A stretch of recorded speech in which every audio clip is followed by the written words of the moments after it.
Assalamu Walaikum. Hello friends, how are you? Welcome back to my another video.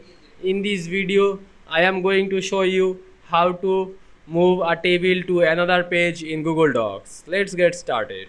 At first, you have to open your Chrome browser.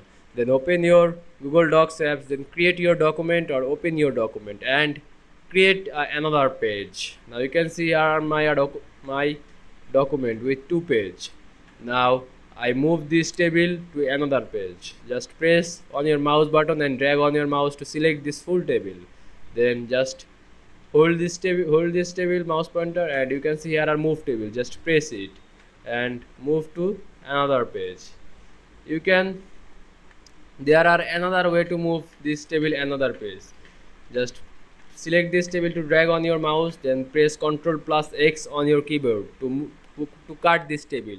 Now go to another page and paste Ctrl plus V. Now you can see I moved table to another page in Google Docs very easily. I hope you enjoyed my video. Please like, comment, share and subscribe my channel. Thanks for watching.